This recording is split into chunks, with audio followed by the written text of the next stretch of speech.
Hey guys, and mostly girls, it's Poopj here with DamnedGamers, and today, well, it's time for another story time, so, you know, um, this is a story that's really personal to me, and honestly I feel fairly uncomfortable telling you guys the story, but, I need money, so, this is the first time I did cocaine, or Coca-Cola, as some people might pronounce it. Alright. So, let's see, where should we, I guess we should start from the beginning. Um, it was the summer of 1984. I was a freshman in college, and I had a hard boner for biology, which is what I was majoring in, so pretty much that was the center of my studies at that point. I just wanted to talk about sexual biology so hardcore that it eventually really just made my wiener turn purple. But that's a story for another day.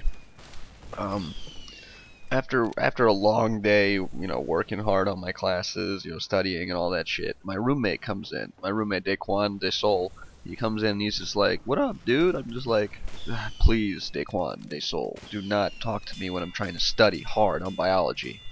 He's like, "Oh, I'm sorry, man. I just want to tell you, there's like this party going on, man. It's like down the street. It's at this house, the house party. Gonna be hot bitches." I'm just like, "Daquan, please. Who needs bitches when I have biology?"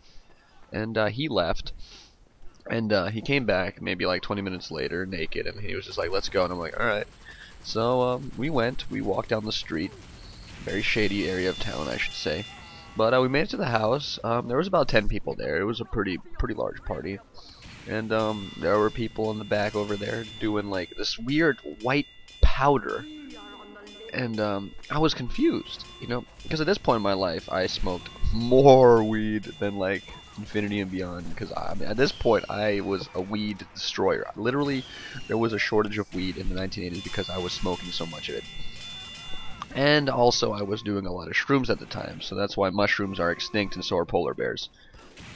So anyway, we went over to the table where everyone was snorting the white powder. I thought it was sugar at first, so I just like grabbed some of it and then put it on my cheeseburger and then just shoved it in my asshole, and I was like, "This is wonderful." And then people were like snorting it through their nose, and I was like, "What are you guys doing?" And they're just like, "Cocaine." I'm just like, "Cool, man. I thought it was sugar." They're just like, "Nah, dude, it's that booger sugar." And I'm just like, "That's really clever of you guys to say. I like having clever people around me. It keeps my life very interesting." And at this point, the cocaine hamburger that was in my ass just really started kicking in because it made it to my brain.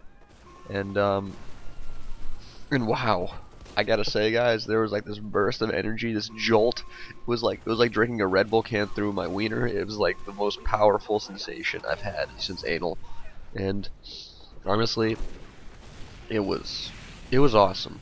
So I had the cocaine in my system, so I decided to run out for a jog, and I kept running and running and running and running, and I ran so much that when I came back to my room like 3 hours later, my legs weren't even on my body anymore. So yeah, but the story does not end there, believe it or not. You think I'd just go to sleep without legs. No, I put on a few robotic legs, and then I went out back to the party, and that's when I started snorting it. At first I was just like, and then after a while I was just like, nice. And it was bananas, like legit bananas. And I was so happy, and I was running, and then the police came. I went to jail. I served some time, and that's why they call me the Wolf of Wall Street.